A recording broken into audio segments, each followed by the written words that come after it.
Egypt is a country with a very grand history. The year of the founding of Egypt is seen as 3150 BC through the unification of the prehistoric kingdoms of Upper and Lower Egypt under Pharaoh Nahma. That means Egypt is a total of 5,174 years old. Now granted, the profile of the state has changed quite a bit in that time, later becoming part of the Arab civilization and eventually an Arab republic, adopting Islam, being colonized several times, and gaining and losing various different parcels of territory. Nevertheless, Egypt remains one of the oldest continuous civilizations in existence, something not lost in its great monuments, some of which rank among the oldest man-made structures, and understandably, some of the most visited sites in the world. Some of these sites lie directly next to the Egyptian capital city of Cairo, itself an ancient city with its own storied history and beauty. The city of Cairo is so old that when Alexander the Great visited Cairo's precursor Memphis, the city was already older to him than it is to us in 2024. Yet, while it will remain all of these things, as well as home to many of Egypt's jewels for many generations to come, it will, within the next decade, no longer be the capital of the modern state of Egypt. That title will soon pass to an as-yet unnamed city around 45 kilometers to Cairo's east, which will inherit its capital city status as well as around 6 million inhabitants. So today on Mega Projects, we thought we'd take a look at this extraordinary mega project and attempt to piece together why it is being constructed, what shall its features be, and why the decision has been made to move the capital of this storied country to it, rendering the city of Cairo to a sprawling but somewhat less significant city than it has been for millennia. Before we continue, let me ask you something. You ever find yourself tangled in the web of web design? You're sitting there staring at a blank screen thinking, how do I even start? Well, whether you're an artist, an entrepreneur, or just someone who wants a corner of the internet to call their own, building a website can feel like you're assembling a rocket ship. But don't worry, Squarespace has your back, and they are today's sponsor. Squarespace is your all-in-one platform for creating a beautiful online presence with ease. Seriously, they've got this new thing called Squarespace Blueprint. Imagine being guided through your website creation with professional design options at every turn. You choose your vibe, your style, bam! Your site is already optimized for every device and set to be discovered with integrated SEO tools. And if you're selling online, Squarespace makes payments a breeze. Credit cards, PayPal, Apple Pay, even buy now, pay later options like Afterpay in certain regions. You name it, they've got it. Flexible payments mean happy customers. Happy customers, more sales. So head over to squarespace.com/megaprojects for a free trial. And when you're ready to launch, use the code megaprojects to save 10% off your first purchase of a website or a domain. Give it a go. What have you got to lose? A big thank you to Squarespace for sponsoring today's video, and now back to it.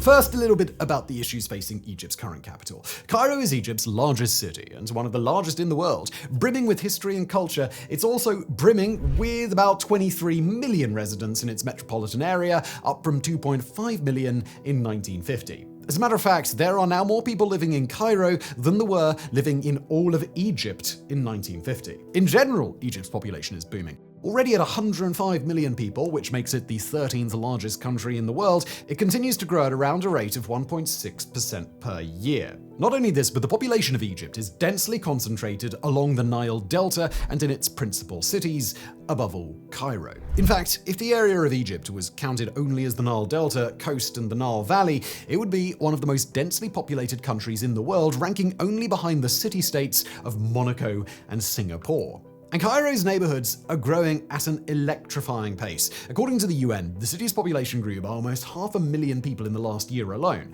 This makes it one of the fastest growing cities in the world, and at 50,000 people per square mile, one of its most concentrated. With such a vast population, the city is struggling to cope with a range of problems. It's highly polluted, suffers from housing shortages and severe poverty, as well as circulation problems and road traffic backups.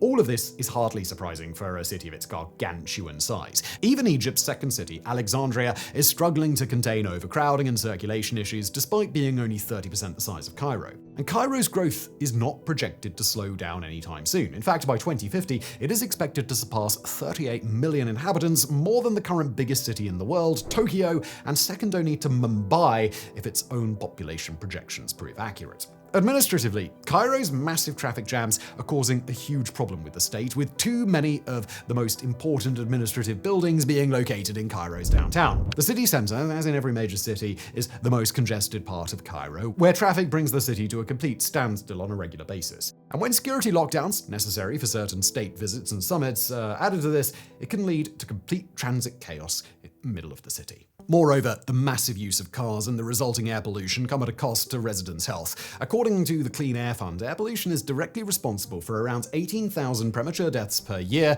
and around 2% of all deaths in Cairo are considered in some way attributable to its poor air quality. Cairo's population suffers from myriad health issues, including high rates of poverty-related malnutrition and microbiological diseases such as hepatitis and typhoid fever. The healthcare expenses resulting from the poor conditions also come at a major cost to the state, a problem Egypt shares with other countries of the MENA region, where, according to the World Bank, around 2% of its GDP is lost to the economic consequences of air pollution every year. The problem pollution caused by vehicle use is also something that the government has limited means to curtail, since reducing fuel subsidies for cars would mean disadvantaging the low-income families dependent on them, many of whom live in Cairo's poorer periphery and who are dependent on their vehicles for everyday mobility. So when the decision was announced by Egypt's housing minister in 2015 to build a high-tech new capital city, one with the capacity to hold more than 6 million residents, it was hoped that this would alleviate the significant burden of both Cairo's vast overpopulation and its administrative challenges, as well as offering a landmark new city full of new and impressive sights. However, the project has run into a series of potentially lethal problems, which threaten to torpedo Egypt's economy along with them.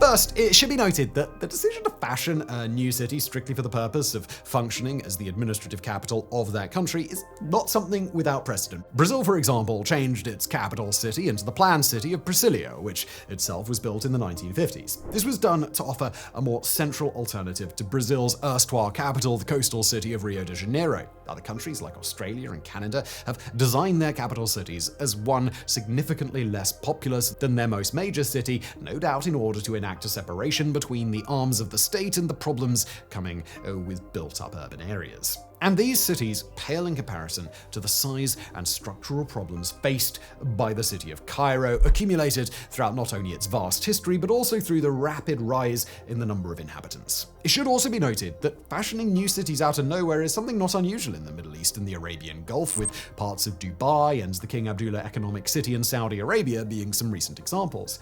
As a matter of fact, the new capital is not even the first such planned city constructed in Egypt. Take the 6th of October city, a satellite city of some 400,000 residents 30 kilometers west of Cairo, which was founded in 1979 to alleviate some of the administrative and corporate burden from the capital. Or perhaps New Cairo City, located to Cairo's east and adjacent to the new administrative capital, similarly founded at the turn of the century to provide alternatives to the pent-up capital city.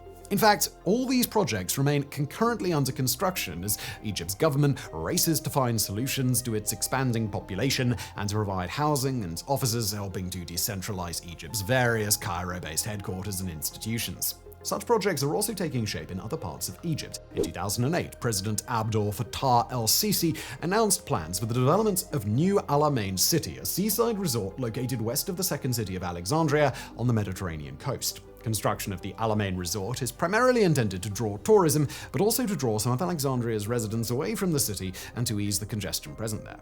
Nevertheless, the new administrative capital ranks somewhat apart, both in its significance and in its scale.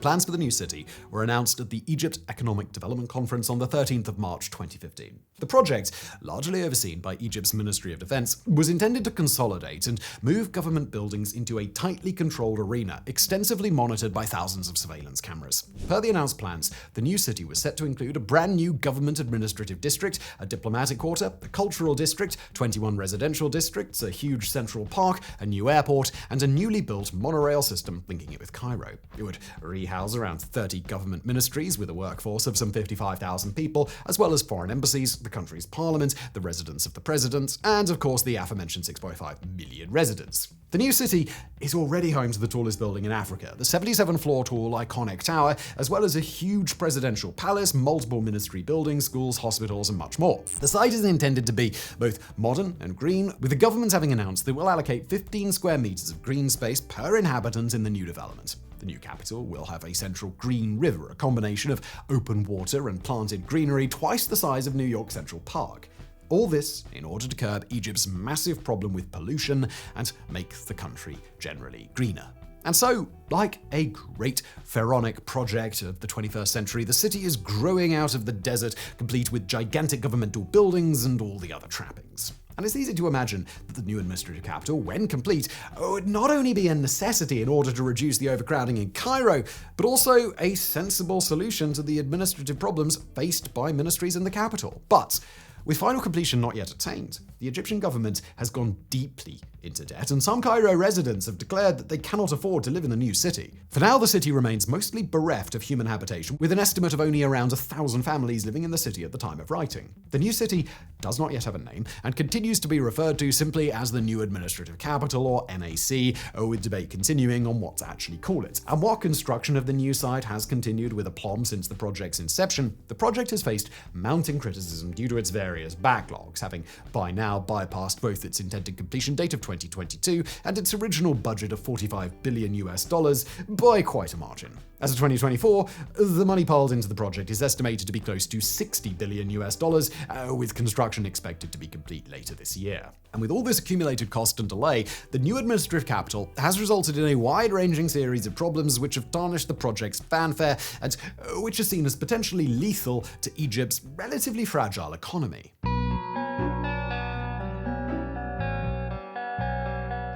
Among the many areas of mounting criticism faced by the project are its massive cost, its relative impracticality for lower-income families, as well as the various over-the-top elements that have been added to it. You see, unlike Saudi Arabia and Dubai, wherein such projects are financed by way of both countries' accrued oil wealth, Egypt is not a mega-rich state, and the vast cost of the project has raised major concern. In the time since President el-Sisi came to power, Egypt has been struck by low economic growth, rising inflation, and a severe currency devaluation, with the Egyptian pound having devalued by a startling 90% since 2014. The economy has especially floundered in the most recent few years, being hampered by world events such as the war in Ukraine, which greatly impacted Egypt's trading arrangements with both Russia and Ukraine, as well as both the COVID pandemic and the war in Gaza, both of which curtailed Egypt's vital tourism industry. In light of this, some of the plush aspects of the city have come in for especially acute criticism. Take, for example, its Grand Mosque, the Masjid Misa al-Kabir, which has come in for some particularly scathing commentary on social media. The mosque and accompanying community centre cover more than 19,000 square metres and cost 800 million Egyptian pounds, or around 20.7 million British pounds. It is the biggest mosque in Africa and one of the largest Islamic centres in the world, and the inside is no less grandiose than its vast exterior. Among its features, the mosque includes the highest pulpit in the world, standing at almost 17 meters tall, as well as a colossal chandelier in its main hall, the heaviest in the world at over 24,000 kilograms. When the details of the mosque's lavish interior were revealed, it led to heated discussions in Egypt. It didn't help that at the time the project was unveiled in March 2023, Egypt was suffering from its highest level of inflation in 30 years, at around 30%. In that month alone. Another source of great outrage lies in the rather lavish spending on the relocated ministries to the city. And no ministry stands to gain as much from the relocation as the Ministry of Defense, whose involvement in the whole project is, in itself, a source of great further controversy. The MOD's new headquarters, known as the Octagon, will be a simply monumental structure of over 22,000 acres, becoming at once the biggest military headquarters in the world and also the biggest administrative building of any kind in the world. Its cost has been closely guarded by the government, but it's estimated to be in the region of around $400 million.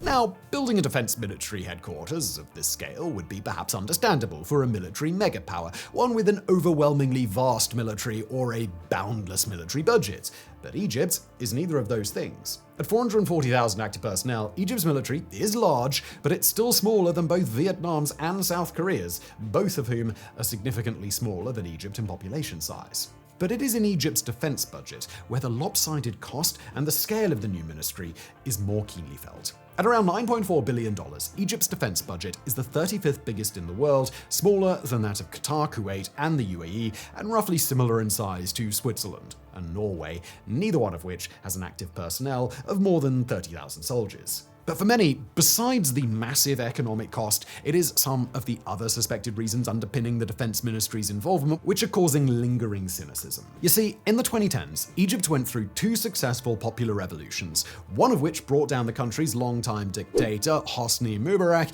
and culminated with the democratic election of Islamist candidate Mohamed Morsi, and another which brought down Mohamed Morsi and undemocratically brought in el-Sisi. The latter event resulted in a bloody and economically costly Islamist uprising in the Sinai region, and also an outsized role in government for the country's military, where el-Sisi had served as chief of staff before assuming the presidency. On both occasions, the congested nature of Cairo's city centre played a key role in the upheaval, as crowds of people were able to effectively block routes around the central square of Tahrir, bringing the city to a standstill and contributing to the success of both coups. But with the relocation of the capital and the rings of the state to the new administrative capital, this will no longer be very easy to accomplish. Unlike Cairo, the new city features open, wide boulevards difficult to submerge with protests and are relatively easy to navigate by military forces and the police. Keep in mind also, the sprawling octagon will also house the headquarters of the Egyptian air and ground forces, as well as an unknown, but probably significant number of troops. This will make it easy to mobilize and deploy troops to suppress any potential uprising. In addition, as we mentioned before, this new city has been built with strict surveillance in mind, with around 6,000 mounted security cameras and a high-tech live feed surveillance system in place. And if the use of the new capital by the military as a bulwark against their overthrow wasn't enough, there is a further suspicion about the nature of the financial arrangements behind the construction of the city. Initially, the project was intended to be financed by UAE and Chinese investments. However, as these deals began to fall through, responsibility for the construction fell into the hands of a new company, the Administrative Capital Urban Development Company, established in 2016. That company is owned in part by the Egyptian Ministry of Housing, but suspiciously, its controlling stake of 51% is held by the military. In essence, much of the construction on the new city has been carried out by a company whose profits are directly tied to the upper echelons of Egypt's armed forces. The company, whose chairman is the former Deputy Minister for Housing in Egypt, recorded revenues of around $800 million in 2022, according to Forbes. So, it seems that in addition to being a sort of opulent fortress, the new administrative capital might also be a kind of get-rich-quick scheme for highly ranked military members, allegedly. Don't forget, the military retains close ties to the government through President el-Sisi, who served in the armed forces for 37 years before retiring the year he became president in 2014. Even the location of the new city has come in for criticism, with some analysts pointing out that the location actually works against its intended aim. Given Cairo's extensive urban sprawl, it is likely that it will continue to engulf surrounding settlements, and with the new capital situated already within touching distance of New Cairo, which itself is an outlying settlement attached to Cairo proper, there is a risk that all three cities may eventually simply merge, resulting in a sort of mega city. This would work against the intention of rebalancing the built-up population of Cairo, and would only spread out the vast population to include more of the precious little inhabitable land available in Upper Egypt, without actually reducing the existing urban sprawl. Moreover, as has already occurred in other planned cities in Cairo's environs, the city is likely to attract the relatively affluent in Egyptian society, those either in a position to buy units in the modern new housing complexes, or those with comfortable state jobs that could bring them there. In short, an oasis for the wealthy, and not one which would attract many in the poorer classes in Egyptian society, therefore failing to resolve the massive growth of Cairo's poorer districts. With criticism reaching deafening pitch, with Egypt's economy continuing to falter and with only a thin trickle of residents moving into the new city, only time will tell if the project will stand in good stead, or if, as some have predicted, it will become a white elephant serving only the interests of Egypt's most privileged, and at the massive expense of its most deprived.